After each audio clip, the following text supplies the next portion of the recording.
parler beaucoup, manger l'argent, voyager beaucoup seulement, mais travailler beaucoup, créer des choses, emploi des jeunes, non, non, non.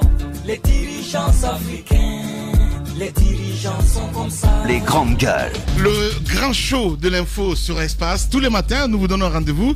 Merci de votre fidélité. Merci à vous qui nous rejoignez en région. Vous nous écoutez à Bokeh sur 99.7. Même fréquence si vous êtes du côté de Fouta. Bienvenue à ceux qui nous rejoignent du côté de Mamou. Là, vous nous écoutez évidemment sur 99.7. Bientôt, évidemment.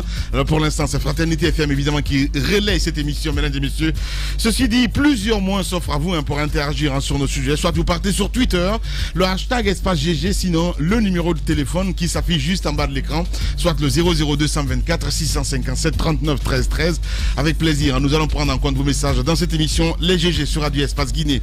Au menu, on s'intéresse à l'actualité. Les Ivoiriens s'apprêtent donc à accueillir ce jeudi l'ancien président Laurent Gbagbo. Le vol donc qui doit le ramener après 10 années d'exil doit se poser donc à l'aéroport Félix Houphouët-Boigny. Des années d'exil forcé. Laurent Gbagbo a fait face donc à 2 procédures judiciaires dans son pays et à La Haye.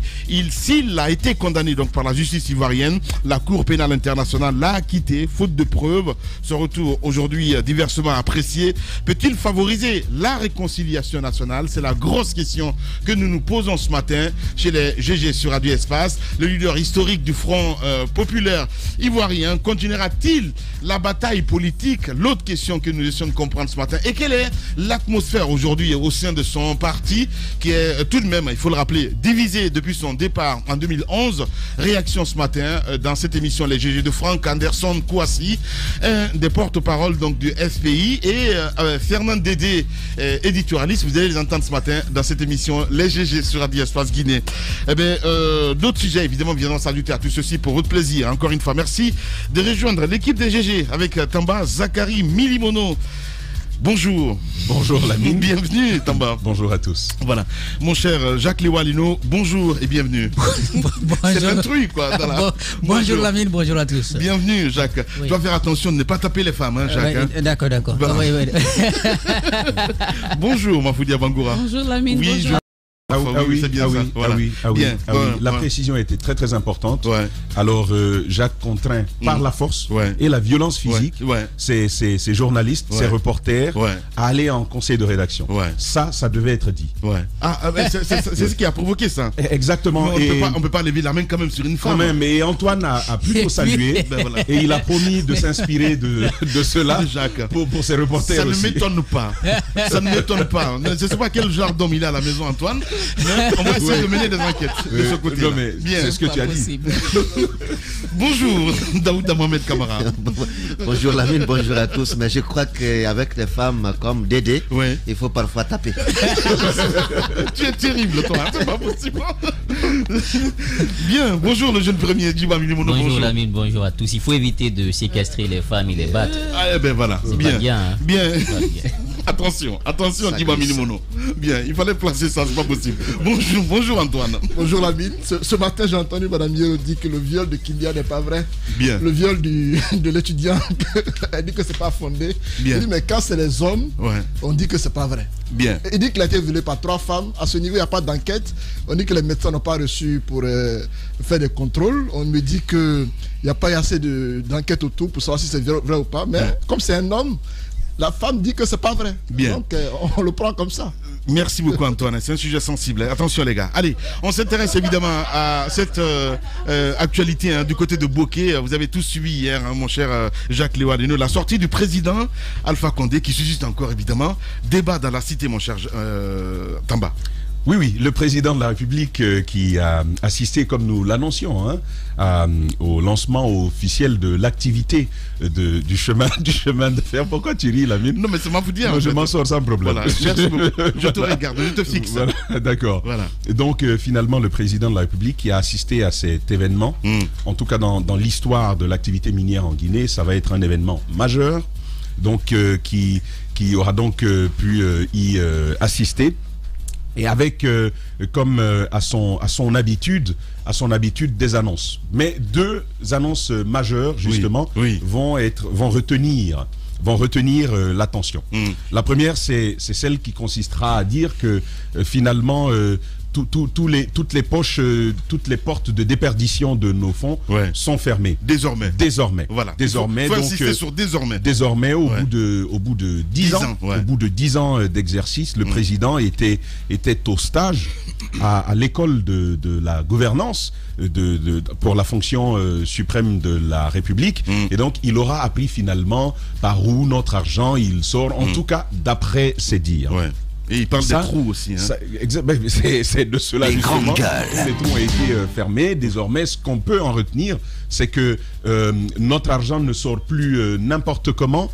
Il y a un meilleur regard sur la gouvernance. Les choses sont de plus en plus transparentes. La corruption est boutée hors de nos murs. En fait, ce sont les conclusions qu'il faille en sortir. L'administration et la gouvernance sont beaucoup plus rigoureuses, d'après ce qu'il dit. Et tout ceci s'alignerait justement sur le gros slogan gouverner, gouverneux, autrement. Les grandes gueules. Donc ça nous apprend quand même qu'au bout de 10 ans, ce qui se faisait, parce que c'est ça le sens de ce slogan, au bout de 10 ans, ce qui se faisait n'était pas la bonne manière. On a fini par se rendre compte à coup de milliards perdus. Le Premier ministre disait lors d'une adresse à l'Assemblée nationale que nous perdions au moins 600 milliards de nos francs dans la corruption. Mais je dis ça, c'est la corruption, c'est-à-dire la plus visible.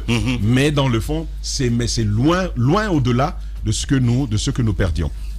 Alors, ça pose quand même des questions.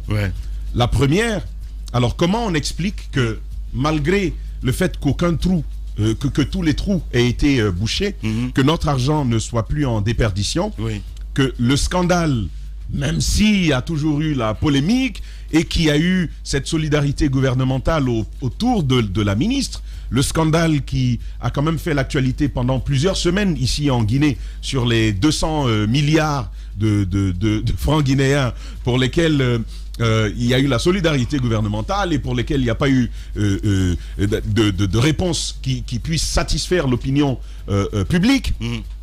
Et qui est même une sorte de... qu'on ait, dans une certaine mesure, nargué le peuple et l'opinion qui ont suivi ce dossier-là. Comment se fait-il que jusque-là, on ne sache pas le fin mot de cette histoire? S'agit-il vraiment de 200 milliards? S'il ne s'agit pas de 200 milliards, qui est derrière cela? C'est une question. La question de la drogue. Moussa Moïse est largement, et vous tous d'ailleurs, vous êtes largement revenus là-dessus, cette historique saisie de quantité de drogue avec une façon de mener l'enquête qui a été totalement bâclée. On vous apprend qu'il y a eu telle quantité au départ de 21 sacs, vous vous retrouvez finalement avec 6 sacs. Ensuite, on vous dit non, on a retrouvé un 7e, mais parmi ces sacs aussi, il y a des quantités de fausses drogues qui ont été introduites, donc de farine qui ont été introduites à l'intérieur, sans qu'aucune vraie tête ne tombe. Encore une fois, je pose la question à Monsieur le Président de la République. Sur l'impunité. Quels trous ont été... Parce que les trous, quand même, il faut se poser la question. C'est quels trous on a fermés? Parce qu'on a beaucoup de trous dans ce pays. Et c'est des trous de route? Est-ce que c'est des trous financiers? Moi, je pose encore la question. Et pendant ce temps, je le disais encore il y a quelque temps, sont quand même des commis de l'État. Ça, c'est la question que je me pose. Je pose la question de l'intelligence, même dans le vol. Vous avez un salaire. Prenez le cas des ministres. Un ministre, c'est entre 8 500 000 et 10 500 000. Ça, c'est leur salaire, ça. Alors, on peut avoir tous les traitements autour, mais quelqu'un qui travaille dans le système des Nations Unies ou une ONG de la place est carrément mieux traité que nos ministres. Mais nos ministres, ce sont les hommes les plus riches de ce pays. Ils viennent d'être nommés, 2 mois, 6 mois après, ils vous sortent un immeuble sans se poser la question de savoir qu'un jour, sous un état sérieux, on va lui poser la question, toi qui ne touches que 8 millions, avec toutes les tâches, les charges que tu as, comment tu fais pour nous sortir de terre en l'espace de 6 mois? Parce que ça, c'est même si tu es payé 8 millions de francs guinéens toute ta vie, de 18 ans à 65 ans, tu ne peux pas construire un tel immeuble. Aucun ne peut, si c'est sur la base de ses revenus. Alors on pose la question, quels trous ont été fermés? Et puis, nous dire que si tout va bien, fin 2022, la Guinée n'importera plus de riz. On n'aura plus besoin d'importer du riz. Mais bon, ça, j'ai souri. Enfin, comme tous les Guinéens, parce qu'on est quand même un peu habitué à ces formules du président quand il sort et qu'il doit prendre la parole dans une situation. Les promesses qui vont pleuvoir. Là, il faut se préparer. Vous vous souvenez, je crois que c'était à l'inauguration d'une usine quelque part. Attends, je vais parler d'abord de l'ancienne usine. Parce que quand il y a des promesses, en face de certaines situations, il faut dire au président, oui, on croit, mais bec il l'ont carrément. C'est-à-dire tout le monde te connaît dans cette situation. Tu lui poses la question, mais monsieur le président, parce que là, il faisait des promesses. On va faire usine de cube magie. Parce que cube magie que vous faites là, c'est pas bon. Et puis quelqu'un lui souffle à côté. Il dit bonbon, les enfants aiment bonbon. Et puis quelqu'un lui souffle à côté, chewing-gum. Il dit oui, usine de chewing-gum aussi. Le président a fait ça. Alors, je raconte une histoire en 1 minute. Et puis je vous laisse parler. Yandi. Vas-y. Voilà. C'est un roi. Ouais. Il n'avait de vérité que le bonjour. Quand il te dit bonjour, ça c'est la vérité.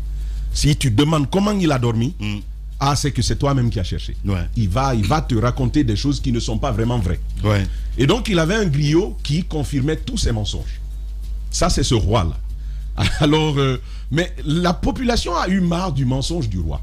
Et donc, on est venu vers le griot, on lui a dit, écoute, la prochaine fois que le roi va mentir, toi, ta famille, ta maison, toute votre existence sur la terre, on va effacer ça. Le griot est au courant, mais le roi ne sait pas que le griot est menacé. Parce que chaque fois qu'il ment, il dit à son griot, ou bien griot, c'est ça, non? Lui, il dit, oui, roi, c'est vrai, tu ne mens jamais. Et donc, un jour arrive, on a fini de menacer le griot, le roi est encore en face du peuple. Bonjour. Donc, la vérité a fini d'être dite. Et puis, le roi commence sa routine, son sport favori, le mensonge. Et là, il ment. Il dit au griot, n'est-ce pas, griot? C'est vrai, non, ce que je suis en train de te dire. Le griot sait que s'il dit au roi, roi, tu as menti, il va mourir. Il sait que s'il dit que le roi dit la vérité, et lui et toute sa famille vont en pâtir. Et donc, il regarde les sages, qui le regardent dans les yeux pour lui rappeler la menace qui était sur eux, et il regarde le roi, et en toute intelligence, le griot dit, après le mensonge du roi, il dit, oh roi, tout le monde te connaît. Ouais. C'est comme ça qu'il a sauvé sa vie, et puis il en est sorti. Bien. Allez-y, ma grande Maf. Alors, l'autre chose qu'on peut retenir au-delà de tout ça, c'est vrai que moi, je m'attendais à un discours lié au grand projet qu'il avait dans le secteur des mines, mais ce serait s'attendre à beaucoup de choses quand on connaît notre président de la République. Et il a été le même, celui qu'on connaît depuis 10 ans. Ouais. À chaque grande occasion, ce qu'il fait, c'est de revenir sur ce que les autres ont fait avant lui, sur leurs manquements. Et évidemment, il est donc revenu, il a pris assez de temps pour dire combien de fois ceux qui étaient là avant lui. Donc, les anciens premiers ministres qui sont actuellement des leaders de partis politiques, ceux-ci qui n'auraient pas fait leur travail. C'est pourquoi le pays se retrouve dans une telle situation. En tout cas, il n'a pas tenu un discours rassembleur. Et quand on sait que pour le moment, on est en train de parler de ce dialogue politique, finalement, comme le disait Jacques hier, peut-être que c'est nous autres qui voulons le dialogue, mais que ce n'est pas la priorité du président de la République. Parce que lorsque le pays est dans une telle situation où il y a un cadre permanent de dialogue politique et social qui est instauré, je pense que lorsqu'on veut aboutir à quelque chose, la première des choses, c'est d'avoir un discours rassembleur. Ouais. Quelque chose qui puisse rassurer les gens. Ah, voyez-vous, cette fois, il est vraiment prêt. Mais apparemment, non. Parce que les attaques qu'il y a eu hier, pour moi, ce n'est pas de nature un peu à calmer la situation. Il y a eu des boutades, hein, notamment sur la prison de Corenty. Oui, il dit tu fais quelque chose qui n'est pas normal, tu te retrouves à Corenty. C'est pour dire que c'est pour faire référence à la prison de Corenty, voilà. Donc où sont détenus les leaders politiques. C'est quand même, je sais pas. Ça nous laisse dans un statu quo. Ouais. Moi, ça me peine un peu parce que comme on ne le cesse de le répéter depuis un certain temps, le président de la République, il est à son 3e mandat.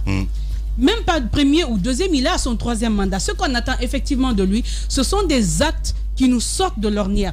Mais si on doit encore revivre tout ce qu'on connaît depuis 2010, c'est qu'on est parti encore pour stagner. C'est pourquoi moi, lorsqu'il dit qu'il va fermer les trous, qu'il va veiller sur ceci, pour moi, on est loin de tout ça. C'est une répétition. C'est une répétition. Ça va être compliqué pour lui-même parce que le vrai changement, ça commence par soi. On ne peut pas exiger à ce que les autres changent lorsque nous-mêmes, on ne change pas. Il faut qu'on change de mentalité. Ben voilà. Mais lui, il n'a pas changé de mentalité. Lui, il n'a pas abandonné ses attaques perpétuelles contre les leaders de l'opposition. Eux, ils ont fait leur travail. C'est vrai que... Après, ça, c'est de la politique, c'est de bonne guerre. Non, mais justement, on a besoin maintenant d'un président de la République, Lamine. C'est ça, en fait, le truc. On peut bien comprendre pendant la campagne électorale, quand il venait d'arriver, on peut comprendre. Mais aujourd'hui, le questionnement du Guinéen, c'est autour de ce que lui, il a fait en 10 ans. Parce qu'il a quand même eu suffisamment de temps pour poser des actes dont on peut parler aujourd'hui. Mais savoir que lui-même, en personne, il reste dans le passé sur les manquements qu'il y a eu, pour moi, c'est une énorme perte de temps. Donc, il ne peut pas aujourd'hui exiger des autres le changement que lui-même, il ne s'impose pas. Et on le disait encore hier dans le studio, apparemment, lui-même, il se targue de cela. Il a fini avec ça.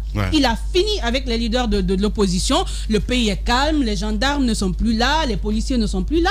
Maintenant, il peut s'attaquer aux problèmes je sais pas, de gestion et autres. Mais on peut se poser la question pour autant, est-ce qu'on est dans une stabilité qui permettent le développement, qui permettent d'aller de l'avant. Parce qu'il y a une méfiance, il y a une crispation. C'est pas pour autant reluisant. Et savoir que lui-même, il voit la chose autrement, ça n'augure rien de bon. Il faudrait que lui, en tant que président de la République, puisse bouger. Aujourd'hui, tout à l'heure, on va en parler. Il y a des actes qu'on peut poser lorsqu'on veut un vrai changement. Mais il n'est pas dans ces actes. On parle, aujourd'hui, il y a Gbagbo qui rentre. Ce n'est pas de gaieté de cœur pour Ouattara, mais il y a besoin. Ce sont des actes forts comme ça qu'on demande de lui. Il ne le fait pas et quand il a l'occasion, il blâme tout le monde. Il dit des choses qui ne sont pas de nature à rassurer les gens à venir autour de la table. C'est assez regrettable. Il aurait pu faire autrement hier. Voilà. Et il l'a fait autrement. Il a dit gouverner autrement. Il veut gouverner autrement, mais il n'a pas fait autrement hier. Ah ben attendez, Mafoudi, allez-y. C'est la même chose depuis 10 ans. Allez-y, je voudrais dire deux ou trois choses. D'abord, par rapport à la fermeture des poches.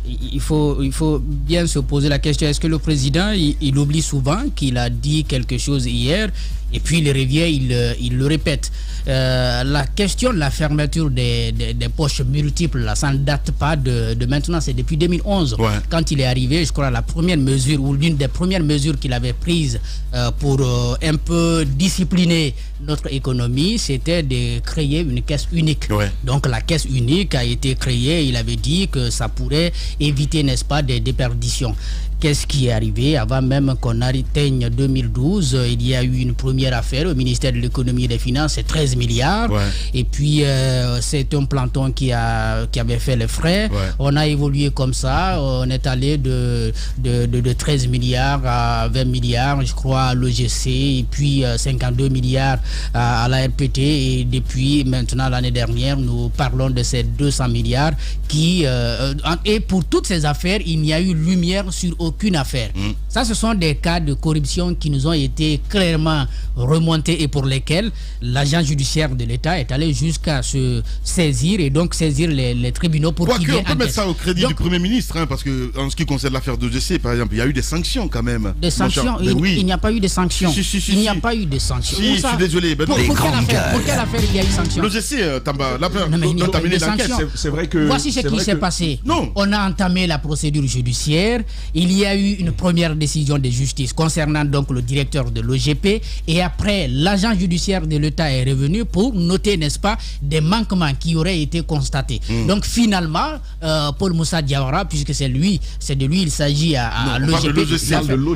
L'OGC, le chargeur. Il y a eu une sanction administrative, justement, et une très sommaire sanction judiciaire. Justement. Oui, mais c'est... Non, mais il n'y a pas de oui, mais Jacques. Non, mais c'est pour les deux cas. Je précise bien, c'est pour les deux cas que l'agent judiciaire de l'État est revenu pour noter, n'est-ce pas, des manquements dans la procédure judiciaire. C'est pour vous dire que les sanctions qui ont été prises ne s'imposent plus en réalité. Donc les sanctions administratives restent. parce que les deux ne sont plus à leur poste, c'est un fait, mais les sanctions, si vous voulez, de justice qui devraient obliger ces deux anciens directeurs à payer, n'est-ce pas, l'argent qu'ils ont, pour lequel ils sont accusés, cet argent-là, la condamnation n'a pas été là, et donc il n'y a pas eu obligation de remboursement, n'est-ce pas, de cet argent perdu. C'est ce qui a fait qu'il y a eu d'autres affaires qui n'ont pas été élucidées. Et un mot quand même pour l'agriculture, parce qu'il en parle, et avant lui, il y a, je crois, l'actuel ministre de l'Agriculture qui nous avait... 1000 hectares, hein, c'est bien ça? Vers 10 000 hectares. Mais quand on parle de l'agriculture, pour les chiffres, on ne parle que des terres arables. On ne nous dit jamais combien nous produisons dans notre pays. Il faut qu'il y ait un petit effort de la part des techniciens du ministère de l'Agriculture pour savoir au moins combien nous produisons. Parce que si vous vous fixez comme ça un délai, vous dites bon, d'ici 2022, nous allons atteindre l'autosuffisance alimentaire. Il faut bien qu'on sache combien nous produisons déjà. Parce que on n'a aucune lisibilité. Je crois que chaque paysan connaît combien il peut avoir par saison, mais à part ça, même au niveau d'une simple préfecture, vous ne pouvez pas aujourd'hui avoir une idée de combien nous produisons en termes de riz, en termes de maïs, en termes de sorgho, etc. Nous n'avons aucune visibilité là-dessus. Donc je pense, là, je ne m'adresse pas seulement au président de la République, c'est une mission essentielle qui revient, n'est-ce pas, au ministère de l'Agriculture. Il ne s'agit pas tout simplement de présider... C'est lui le ministre, Fakonde. Il l'a dit hier. Non, mais il y a un ministre délégué, mais ministre délégué à la présidence. Fakonde est désormais... Je suis d'accord, mais il y a des techniciens, de toutes les façons. Le délégué qui est sur le terrain, mais ça ne date pas de lui, c'est depuis toujours. Je crois que le travail essentiel du ministère de l'Agriculture a été concentré sur l'achat d'engrais et puis quelques machines qu'on donne à quelques opérateurs. Il n'y a pas un travail de fond qui nous permette de savoir où nous sommes et où voulons-nous aller, qu'est-ce qu'il nous faut pour y arriver. Merci beaucoup, Jacques. Allez-y, mon cher Diba. Oui, justement, je suis sur la même question. D'abord, moi, puisqu'il parle d'agriculture, je pense qu'aujourd'hui, il faut sortir un peu du populisme. Parce que lorsque vous dites que nous allons, dans 2 années, on ne va plus importer du riz, c'est vrai qu'on a une économie qui est extravertie pour le moment. On vit essentiellement de l'importation. La seule chose que nous exportons en Guinée, c'est la bauxite. Et la bauxite, à quel coût? On sait que c'est la terre brute. Et il y a un manque à gagner parce qu'une tonne de bauxite coûte entre 30 000 ou 52 $, ce qui fait 500 millions ou 480 000 francs guinéens. Alors que si on avait la capacité de transformer la bauxite en aluminium, ça fait une tonne 2500 $. Donc ça fait 25 millions de francs guinéens. On n'a pas pu le faire parce qu'il y a un problème énergétique. On n'a pas d'électricité suffisante pour le faire. Maintenant, aujourd'hui, il faut inverser la tendance. C'est pourquoi il a dit produisons ce que nous consommons et consommons ce que nous produisons. On va aller vers l'autonomie. Alors, l'autonomie, ça s'obtient, il y a un prix qu'il faut payer. Est-ce que lorsqu'il dit que les ministres finalement vont être des agriculteurs, des éleveurs, est-ce que c'est ça la solution? Lorsqu'il dit que lui il va aller vers 10 000 hectares, est-ce que c'est cela la solution? Moi je dis non tout de suite. Tout cela obéit à un projet. Tout cela obéit à une planification. Lorsqu'on veut développer l'agriculture dans un État, il faut se poser la question. Aujourd'hui, nous avons combien de plaines? Parce que Jacques l'a dit, par rapport aux terres arables, on parle de 6,2 millions d'hectares disponibles.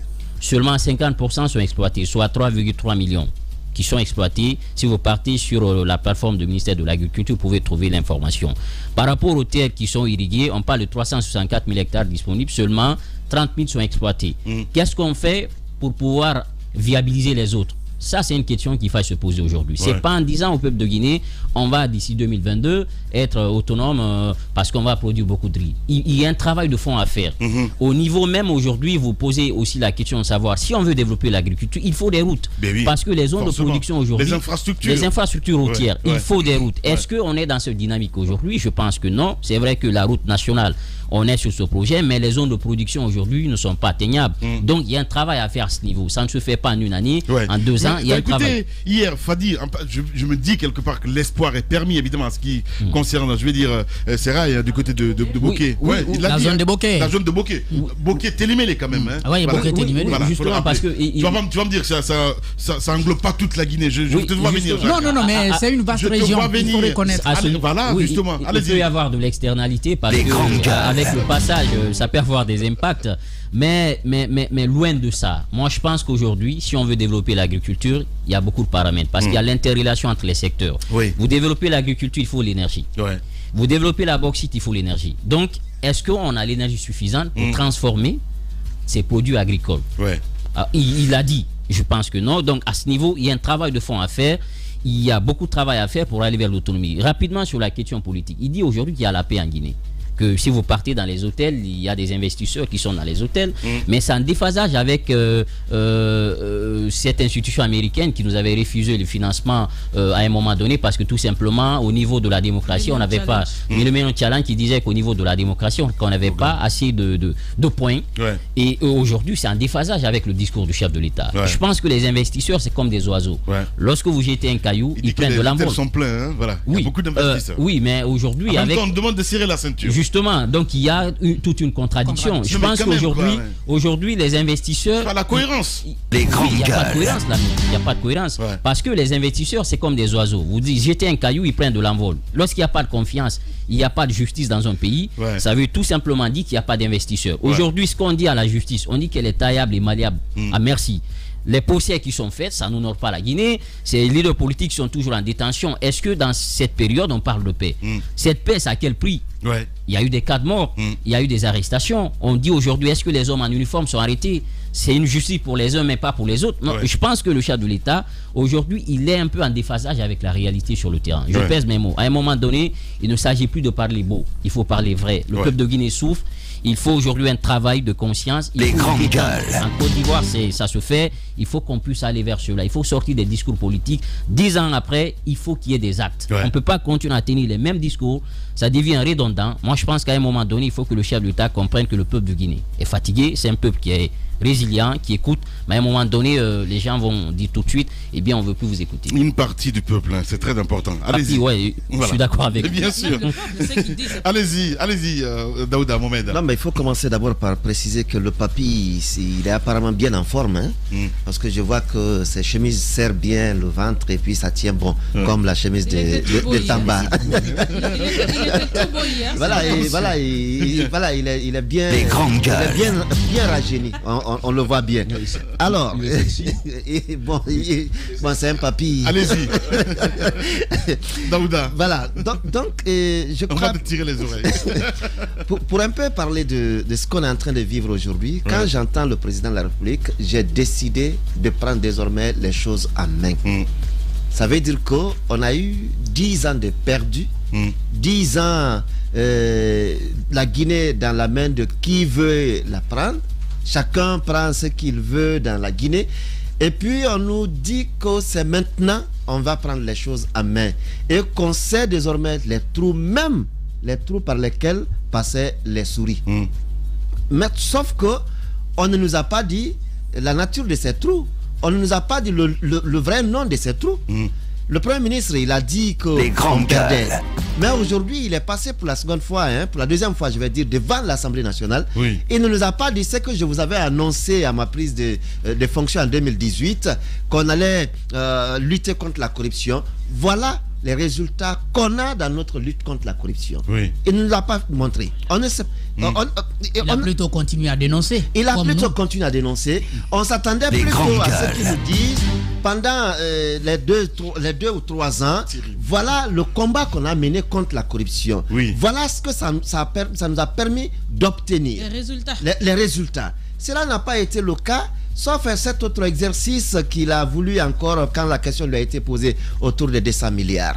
Je crois qu'aujourd'hui, le président de la République, il est dans l'esprit des Chinois Achebe quand il dit « the man of the people ». Le roman « the man of the people ». Partout on passe, et je ne dirais pas la signification en français parce que ça risque de me faire tirer les oreilles. « The man of the people », partout partout ça passe avec le micro, ça promet, ça dit, ça dénonce et ça fait applaudir. On dit que la souffrance s'arrête aujourd'hui et puis voilà, les merveilles commencent dès demain. Je me dis que le temps n'est plus à la dénonciation, le temps n'est plus au discours, à l'action. Aujourd'hui, quand on dit en 2022 on n'importera plus de riz. Les grandes gueules. On n'importera plus de riz. Aujourd'hui, il y a eu beaucoup de tracteurs. Ça, il faut le reconnaître. Il y a eu beaucoup de tracteurs. Il y a eu beaucoup d'investissements. Il y a eu beaucoup d'investissements dans le secteur de l'agriculture. Mais le problème, il y en a eu. Non, mais sérieusement, pas Il y en a eu. Je vais relever le problème. Je vais relever le problème. Peut-être il y a un travail quand même. Je vais relever l'unité de la référence par laquelle tu dis qu'il y a beaucoup d'investissements. Il y a eu beaucoup d'investissements. Parce que non, il y en a eu. Il y en a eu, pas peut-être à la satisfaction de tout le monde, mais il y en a eu. On a eu beaucoup de tracteurs. Il faut le comprendre. On a eu beaucoup de tracteurs. Daouda, Tamba, c'est un paysan, ça vous le savez. Je le sais, mais je ne crois pas qu'il soit paysan pratiquant. Moi, je pose. Je vais terminer sur ce point. Il y a eu beaucoup d'investissements dans le secteur de l'agriculture. Le problème qui a suivi cet investissement dans le secteur de l'agriculture, c'est qu'on n'a pas pris de temps de savoir ce qu'on a investi, qu'est-ce que ça nous a rapporté, qu'est-ce que ça a pu améliorer et qu'est-ce qu'on peut apporter davantage. Il n'y en a pas eu. Il y a eu des machines, il y a eu des intrants, il y a eu des groupements qui ont été formés. On a vu tout cela. Ça, c'est une réalité. Mais c'est qu'il n'y a pas de travail de contrôle, de suivi et d'évaluation à la fin. Mais il a parlé d'évaluation hier, justement. Il n'y a pas d'évaluation. Il a dit que les ministres vont être évalués maintenant. Il a dit non, les ministres vont être évalués de l'autre côté. Mais sur le terrain, sur le terrain, ça c'est dans le cadre de la lutte contre la corruption. Voilà, et la mobilisation des les tracteurs. Mais je crois que l'évaluation dont parle Daouda ici, c'est plutôt l'évaluation qui doit nous permettre de connaître ce que nous avons vraiment dans l'agriculture. On essaie de dire à Daouda qu'est-ce qu'il appelle l'investissement, c'est ce qu'on peut faire ici et là normalement, mais on vous parle de l'investissement qui veut des gros moyens à tous les niveaux. Merci beaucoup. Quand on parle de centaines de tracteurs, ce n'est quand même pas à minimiser. Non, par rapport à ce qui existait. Par rapport à ce qui existait. Ben oui. Non, par rapport à ça permettrait de parler de vrai investissement dans le secteur de l'agriculture. Quand on prend en 2011 par exemple, avant d'arriver avec ces investissements, peu qu'ils soient, mais qu'est-ce qui existait dans ce ben oui, parce que vous l'avez poussé à le dire. Je dis pas qu'il soit. Voilà. Je dis pas qu'il soit. Comme vous trouvez que ce n'est pas de l'investissement gros, mais peu qu'il soit à vos yeux, ça a trouvé quoi sur place? Voilà. Mais est-ce qu'il y a eu derrière de l'évaluation? Attends, un petit exemple, c'est comme quand ton voisin donne 50 000 et toi tu donnes 5 000, tu dis ouais c'est 5 000, j'ai quand même donné, c'est de l'investissement. C'est quand même différent lorsque tu ne donnais pas. C'est quand même différent. Par rapport à lorsque tu ne donnais pas. Il faut bien donner pour des résultats. Et c'est ce qu'on dit, c'est de l'investissement. Il faut savoir évaluer aussi. Merci beaucoup. Allez-y, Antoine. Merci Antoine. Allez-y, Allez-y, Antoine. Daouda, voilà. Ce qu'il faut préciser, c'est que le discours du président hier n'était pas que sur l'agriculture. Il a évoqué beaucoup de sujets. Justement, raison pour laquelle on essaye en tout cas d'analyser avec différents angles. Antoine. Il a employé un terme dans ses propos lorsqu'il a parlé de régler l'histoire politique. Il a dit j'ai été obligé de m'occuper des bagarres politiques. Et je crois que cette simple expression résume largement les questions que nous nous posions depuis quelque temps. Alpha Condé est-il derrière beaucoup de choses dont on parle aujourd'hui? Et je crois que lui-même l'affirme clairement dans ce discours. C'est une fin politique. Quand le président dit qu'il a été obligé de s'occuper des bagarres politiques, ça veut tout dire. Ça signifie que la plupart des soucis que connaissent beaucoup de partis politiques à l'interne, la plupart des choses que nous connaissons par rapport à des histoires politiques, des acteurs politiques en prison, tout est l'œuvre du président. Parce qu'il a voulu la stabilité, il a été contraint de mettre beaucoup de personnes au pas, de déstabiliser beaucoup de partis politiques. La preuve, Sidia Touré n'est plus en Guinée, il est à l'étranger. Lansana Kouyaté n'est plus là, il est parti. Ousmane Kaba ne parle plus.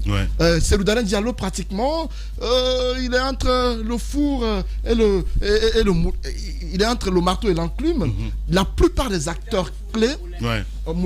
Allez-y. La plupart des acteurs clés aujourd'hui ont été presque mis au pas. Alpha Condé à ce niveau dit qu'il a réussi à stabiliser le pays. Mais sauf que dans tout qu'on a écrit, quand vous faites le tour, vous faites le constat que sur la route Le Prince, la plupart des carrefours sont occupés par des militaires. Les PA sont encore en place. À mon avis, ce n'est pas un gage de stabilité. Lorsqu'on constate que dans un pays, dans une capitale comme la Guinée, où on doit embellir des espaces qu'on doit aménager pour voir des statues et autres jardins aux fleurs, ce sont des militaires qui occupent avec des pick-up et on nous apprend que la Guinée est stable. Je dis qu'à ce niveau, ce n'est pas vrai. Nous ne sommes pas stables parce que sur le terrain, il y a eu une certaine inquiétude, une certaine instabilité qui fait que les militaires sont contraints de rester postés au niveau des différents axes routiers. De l'autre côté, le président dit qu'il est contraint aujourd'hui de s'occuper des fonctionnaires. Il a raison. Aujourd'hui, dans l'administration, il a presque tout bouclé pour faire des dépenses dans des départements ministériels. Est-ce que c'est la solution? Si tu dois le revenir, bientôt il sera Alpha 1er ou Alpha 4. J'ai dit qu'il a raison de le dire. Il a presque tout bouclé. Aujourd'hui, pour faire des dépenses dans des départements ministériels, quand ça atteint un certain niveau, il faut son accord. Il faut son accord aujourd'hui. On est en train d'assister à une super présidence, un président mais super puissant. Moussa l'a dit. Plus que Sékou Touré. Parce qu'aujourd'hui, Alpha Condé, c'est lui qui gère tout. Même les petites choses, c'est lui qui les signe. Les licences, parfois dans le domaine des pêches, c'est Alpha qui les donne. Je me dis qu'à ce niveau, on a l'impression d'assister à une forme d'autocratie. À un président qui pense être le maître à tout faire, alors qu'il a désigné des gens... Un super président.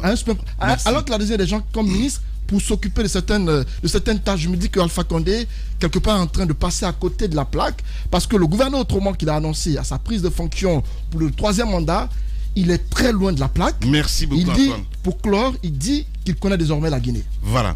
Antoine Kourouma. Et quand dit le président? Espace TV Guinée est sur YouTube. Abonne-toi. Espace Guinée sur YouTube. Espace TV en avance sur les réseaux sociaux. Et nous sommes dans un monde connecté. Si vous voyez dans ce studio en ce moment tout le monde sur son téléphone, merci à vous qui nous rejoignez sur Radio Espace, CG 8037, le numéro de téléphone qu'il faut composer. Si vous souhaitez nous envoyer des messages, avec plaisir, un peu plus tard, sur le coup de 10h, nous allons relayer vos messages. Dans notre émission, les GG, les Ivoiriens s'apprêtent à accueillir ce jeudi l'ancien président Laurent Gbagbo. Le vol qui doit donc le ramener après 10 années d'exil doit donc se poser à l'aéroport Félix Houphouët-Boigny. Aujourd'hui donc, sous les coups de 13h.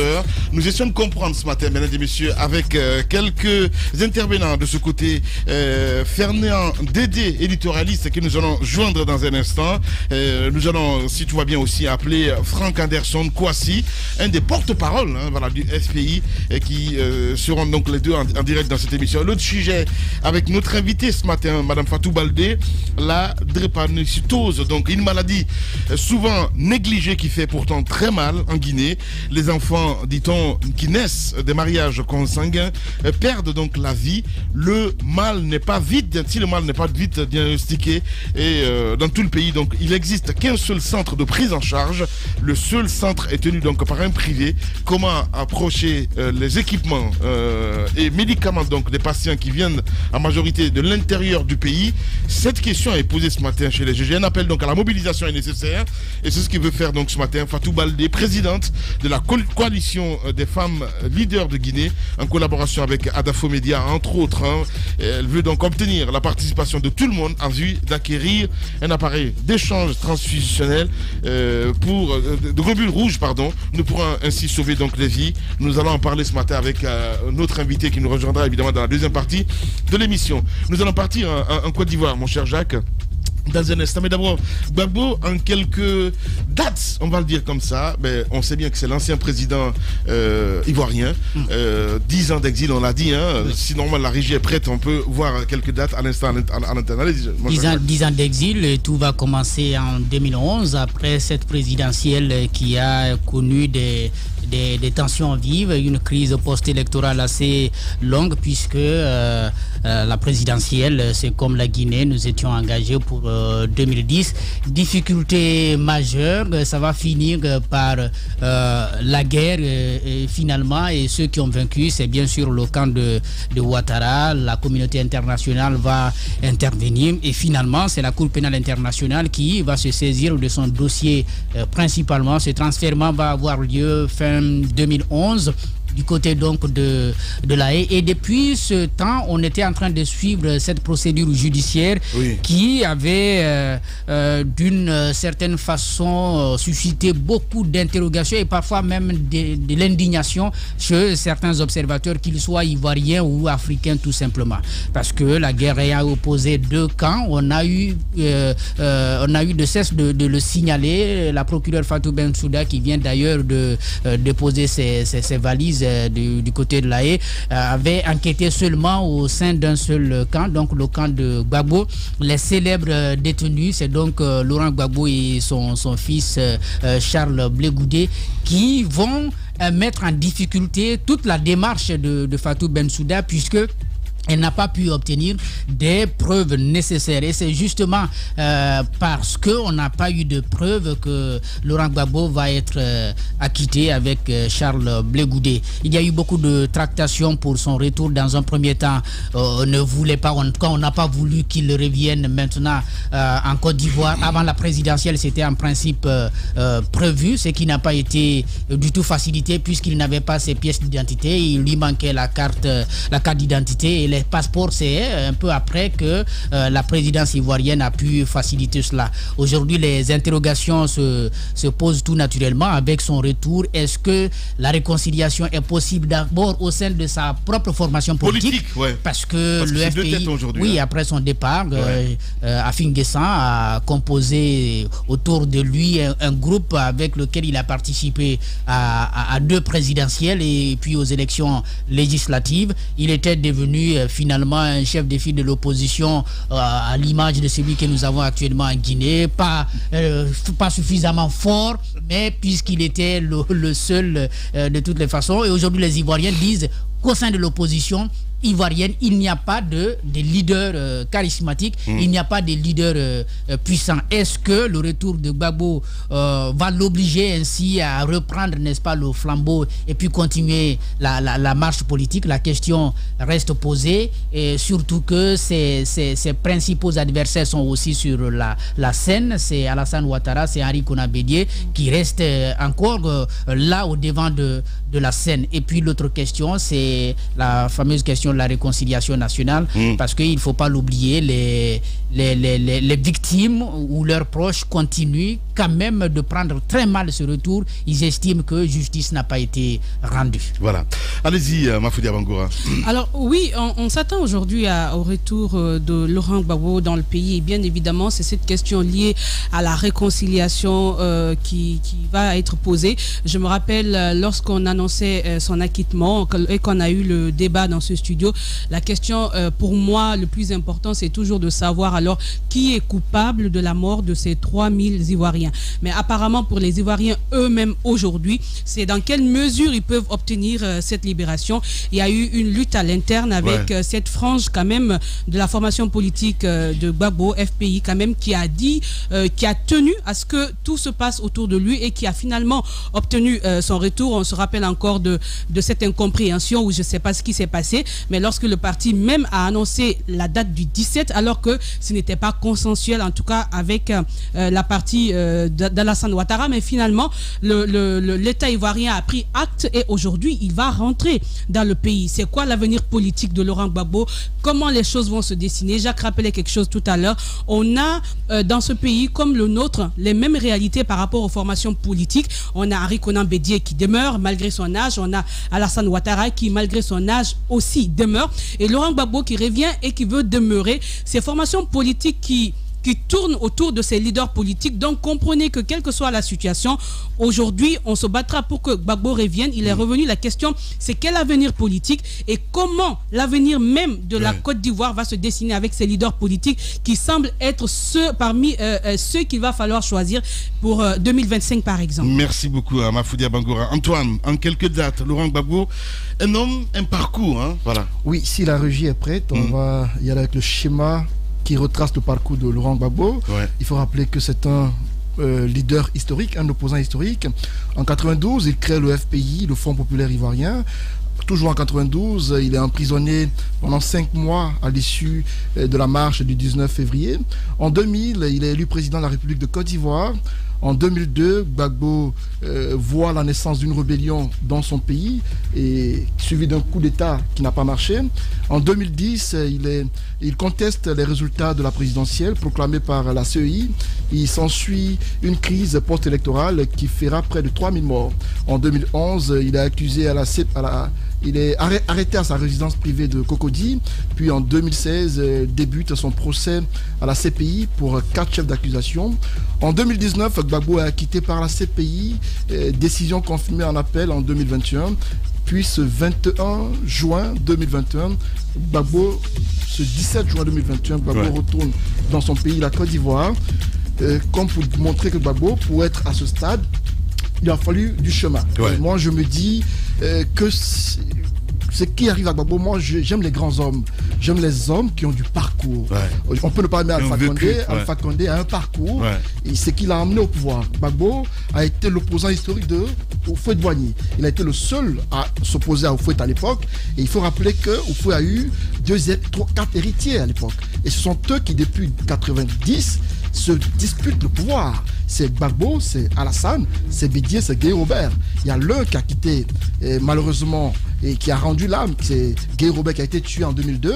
Et puis, il reste 3 hommes qui tous ont goûté au pouvoir. Et le dernier, c'est Alassane qui, pratiquement, a plus fait que les autres. Et aujourd'hui, on estime que Gbagbo retourne enfin dans son pays. Et ce que je retiens de l'homme, c'est qu'il est adulé par la population ivoirienne. Surtout par ceux qui croient en son projet. Et je constate que Alassane, bien qu'étant président, n'a pas cette cote qu'a aujourd'hui Gbagbo, malgré tout le temps qu'il a perdu à l'étranger, en prison, à la CPI. On se dit que quelque part la prison a contribué à le rendre plus populaire que jamais, à le rendre plus présidentiable encore, parce qu'il n'est pas exclu. Ben si, parce qu'il Allez, on va revenir à 10h. On revient à 10h avec le message. Sur Radio Espace Guinée, les GG pensent comme JMJ. Une presse libre se voit dans la rue. Et la rue voit vraiment si la presse est libre. Cette dialectique sociale est la levure de la démocratie. JMJ. Les GG sur Espace, tous les matins 9h-11h.